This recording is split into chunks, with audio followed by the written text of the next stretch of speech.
When I wake up, no makeup, half naked, I feel like I'm the shit. So we're here with Sa-Roc. How you doing today? I'm well. How are you? Feeling great. I mean, you're coming off of an incredible set. So how does it feel to be out here performing at Rhymefest, rapping hip hop and everything like that? It feels wonderful. Like, I always love like festivals like this that are showcasing real spitters. Yes. Because I get to really go in, and I mean, I go in anytime, but like, if I feels like home, you know what I mean? Yeah, exactly. And like more of this is needed, so I appreciate this, you know, being showcased in LA. I feel like California is like my second home, you know. So the love of the culture is palpable.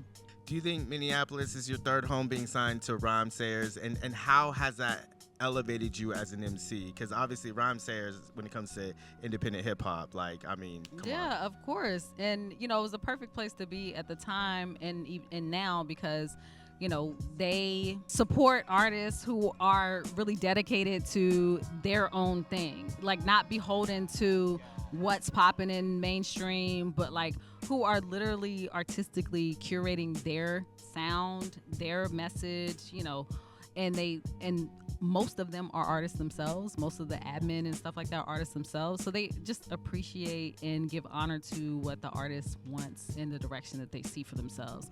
So yeah, definitely. Minneapolis is definitely part of my stomping grounds now. And who would have thought, you know, being a big Prince fan. And, yeah, you know. exactly. I mean, there's so much music that comes from it. And you touching on curating and everything, I noticed that with the June instrumentals, it's strictly productions from Soul Messiah and Evidence. And working with people like that, how does their production help you express or convey what you have up here in your mind? Because it's a feeling, like, you know, producers that are actually dedicated to this thing, you know, they're gonna find that sample that no one's ever used, or if they've used it, they flip it in a unique way. And I've worked with Ev as well on a couple of my tracks, and it just brings out something different in you. It's like a fingerprint. Each producer has like their own fingerprint, and that evokes like whatever kind of emotion or my cadence or flow that I'm gonna start with.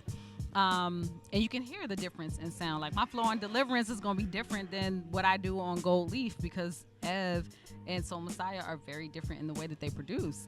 And that's a beautiful thing, because it tests the artist's like skill and helps you grow out of your comfort zone as well when you're having to play around with talented producers such as them. Yeah, exactly. And I feel like with certain beats, you're able just to pull out the rhymes.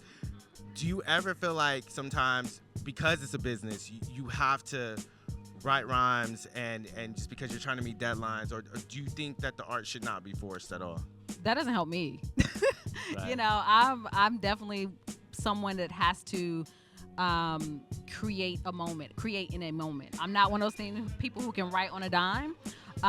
So of course you have to capture the essence of the time, but you also have to be true to yourself and be true to, like, if you have something worth saying. Exactly. And how that comes out. And that's what people gonna really feel. Yeah, exactly. Well, we're coming to the close of this. Thank you so much for your time. We appreciate you.